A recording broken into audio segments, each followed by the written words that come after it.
I'm willing to bet dollars to donuts that most every Dungeon Master at some point has thought about creating their own homebrew campaign. Whether it be due to narrative control or the sheer creativity of it all or anything of the sort, the idea of creating your own campaign that you can call yours and you can run as yours is a very tantalizing idea. But where do you even start? There's so many different things to think about: combat, locations, items, storyline, NPCs. So when you take it all into consideration, it can be a very daunting process of trying to create your own campaign. In this video, I'd like to share a few tips and tricks about how to create your own campaign and where to get started.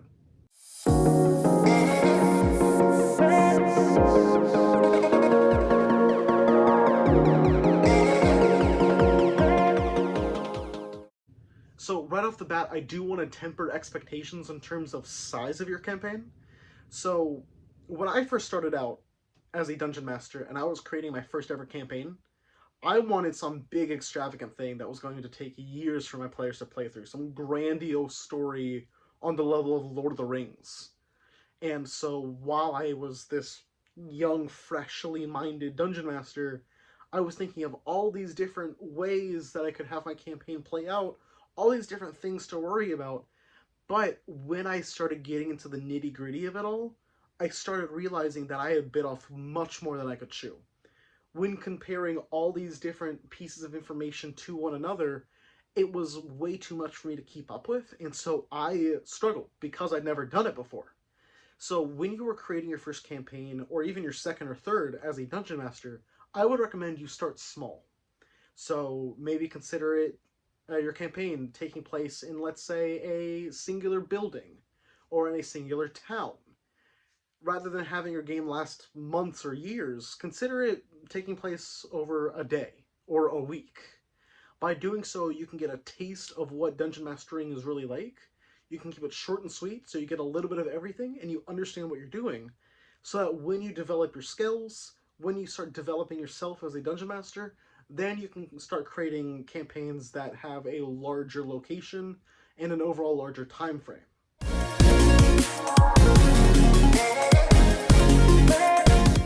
So while this specific point seems a little bit obvious, have some sort of central narrative that ties everything together in your campaign. It is very easy to create a side mission here and a side mission there to have your players sort of flesh out the world, but if you don't have some sort of central quest tying everything together, a lot of it seems like it's nonsensical, like you're just going from point to point without really achieving anything. So this central narrative could be as small as two people wanting to fall in love with each other, but their families won't allow it, all the way to here are warring nations, and you need to stop an entire war from happening. So it could be anything in between. It can involve cults, or it can involve political drama, or it can involve hunting dragons and monsters. It can be anything that you want, but make sure that it's something grand enough for people to care and central enough to frame the entire story around.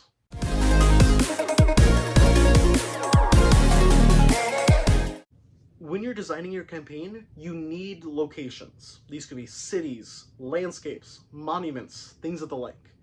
And have these be unique from one another and have something to provide for your players. Things like enemies to fight or shops to buy from, things of that nature. When you're designing cities, make sure that these cities are diverse, unique, and have depth. When I say depth, consider designing governments, populations, religions, underground activities, stores, locations for people to spend the night in, like bed and breakfasts or hotels or things of the sort. You don't need to have 80 million buildings or anything like that, but make sure that anything that a player may need when they're in some sort of town is offered in some way, shape, or form. So, for instance, let's say that you have a cleric or a paladin or somebody who has a religion integral to their character. You can have some giant cathedral in which they could pray to their specific god, or you can have some sort of little roadside altar for them to pray at. If your players need new weapons, Consider something as small as a traveling salesman to something as big as a farmer's market. So having something for your players to do each time that they're at a city or a town can really help drive the entire experience. Meanwhile, when you're at locations like landscapes or like monuments, have something for them to do there. It could advance the story. It could be an enemy that they could fight to get experience or loot. Have something for them to do so that way the world feels more in depth and it's not like, all right, let's put this space over here just to, fill out the map.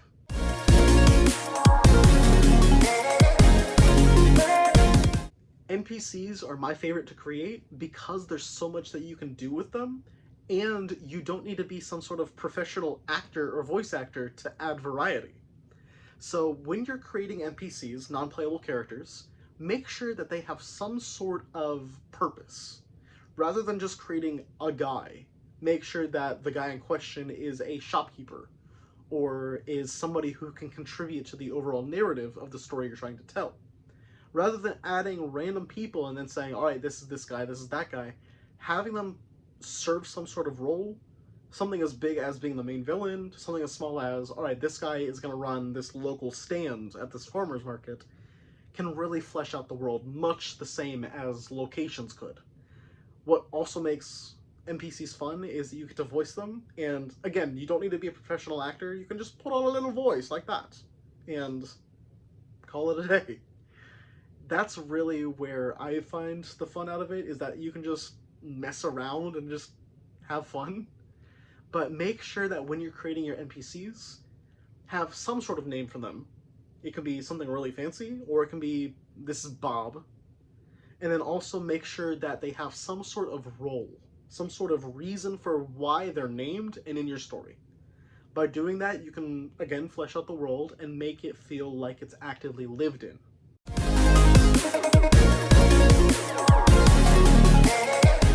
Now, in the same vein as NPCs, enemies can be very fun to make, but they can be a lot more difficult when you consider things like armor classes and attacks and things of that nature. And so what I would recommend is that if you feel like you want to create your own unique enemies, get a monster manual. So monster manuals, when you open it up, gives you a bunch of different stats of different enemies. And so you can check them, you can look at all the different stats, attacks, things of that nature, and as a result, you can really get a better understanding of what you're fighting against. So what I like to use with the monster manual is that when I'm creating my own enemies, I look at this and I essentially copy what is already written. So, for instance, let's say I have some random hellhound enemy that I want to fight against, and I've decided that I don't really want to spend all that much time creating it from scratch. What I can do is I can just pick a random monster from here and say, I like those stats. I'm going to use the exact same stats and attacks for my hellhound. Therefore, I create my own enemy, but at the same time, this does all the hard lifting. This does all the math. If you're a Dungeons & Dragons fan, 9 times out of 10, you are not good at math. But when you are making your enemies, make sure that they are appropriate to the theme. If your story is a high industrial theme, you may not want to have dragons. If your story has to do with a cult, you may want to add things like witches to your enemy roster. So creating an entire roster of enemies that fit the overall theme and narrative can help immerse the players in what they're doing and make the central narrative feel a lot more cohesive.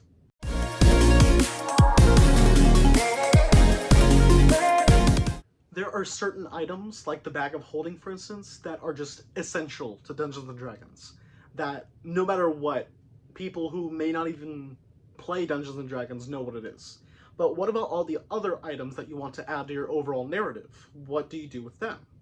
So, in a very similar vein to the enemies, I would recommend looking at the Player's Guide or the Dungeon Master's Guide to get an idea of what kind of items are out there and what the functions of each item are. And so by doing that, you can really understand what range of items there are to offer.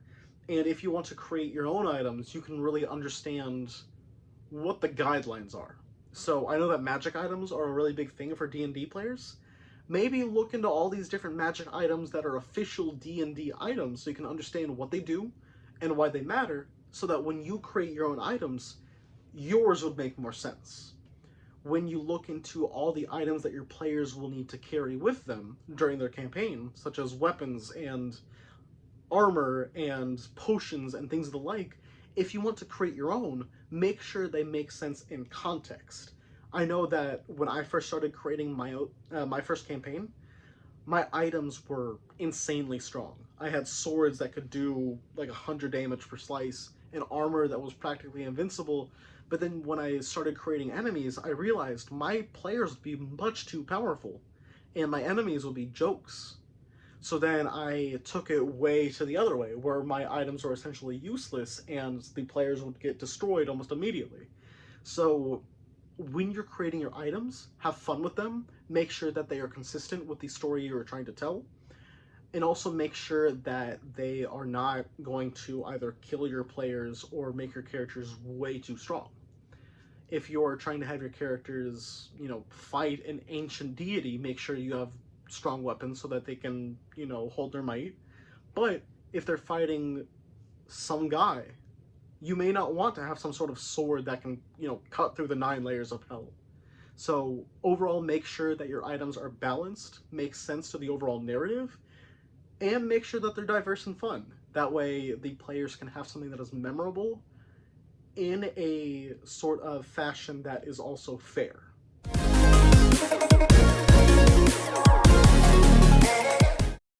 So this is a continuation of what I was just saying, but make sure that when you develop your campaign, it's balanced. Players may not enjoy being able to slice through anything that moves, but at the same time, they may not want to die immediately within the first hour of playing. By having an overall balance, having enemies that match their respective levels, giving your players weapons and armor that make them feel as if they're on par with their enemies, that would make it a lot more rewarding. So, for an example, let's say that you are a paladin, you're level 5, you're just really, getting started in your overall narrative, and then in comes a false hydra. You're not really going to do that well, and your players may not enjoy it. On the other side, you've just reached level 20, you are essentially the best in the world at what you do, in comes a singular goblin. Not that fun. Having enemies that kind of mirror where your players are at would make the players feel as if they're really, meeting their match. And when they defeat those enemies, they really feel as if they are succeeding. And that could really boost the fun that they're having. Outside of combat, let's say that you have developed a campaign where the clerics and the wizards and the warlocks are having a whole lot of fun, but the barbarians and the fighters and the rogues don't really feel like they have anything to contribute. That unbalance right there would make some people have a lot of fun, but the other people feel like they're being left out. So balance does not stick purely to combat. It can be part of the entire campaign. Make sure that everybody is contributing, everybody feels like they're actively doing something rather than just sweeping through the entire story, and make sure that nobody is left behind. Now, there may be certain campaigns where people want to just sweep right through everything, where they're level 18 and they're fighting the most basic enemies possible, but that's really a conversation that you're going to have to need with them. When the vast majority of people want balance, want to feel as if they're actively achieving something whenever they're playing, for the most part, balance is what you need. Having balance increases the amount of fun because it makes people feel as if they're actively participating, like they're part of a group, and when they do succeed, it makes it all the more worth it.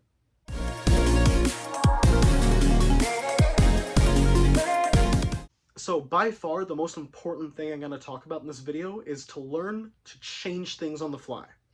So let's say that you are running a battle, your players are just sweeping through the enemies, and they feel like it's not enough of a challenge. You don't need to wait until the end of that specific session and then wait until the next session to switch things. You can just switch things then and there. On the flip side, the enemy that your players are facing is way too difficult. You can just ease them up right then and there. Outside of combat, let's say that your players don't really like a specific function that you've added to your campaign.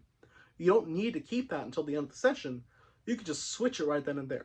So learning to change things quickly on the fly, whether it be something that you yourself notice or something that your players bring up to you, learning to change things on the fly and be okay with that and change them in a way that your players would be okay with is really important, because as much as this is a campaign that you're running, in the same vein, this is a campaign that they're experiencing.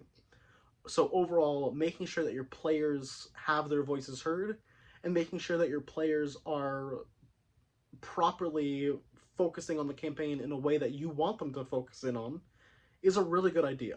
So learn to embrace change and learn to embrace it quick, because by doing so, you will find that your campaign is a lot more enjoyable overall, both for yourself and for the players. And so overall, that's all I have. Make sure that when you're creating your first or second campaign, it's small in nature so you can really understand all the inner workings. Make sure that when you create characters and NPCs and enemies and locations and things of the sort, they're in depth so that there's a reason for them existing. Make sure that when your players are playing, they have something to work towards, a sort of central narrative to work towards, and make sure that the game is overall balanced so that when they're playing, they don't feel like they're having to, walk up an uphill mountain or feel like they're just cruising through the entire thing. By making sure that it's in depth and balanced, your campaign can be something incredible. Just because it's your first or second doesn't mean it needs to be bad. In reality, your first and second could be one of your most successful. So overall, just make sure that you're sticking within your comfort zone, learning how the game plays, and then once you really understand what you're doing, then you can start stepping out of your comfort zone and starting to expand and grow into bigger and better stories. So, just keep going, keep pushing. I'm really proud of you for becoming a dungeon master, or for even thinking about it, and I can't wait to see what you come up with.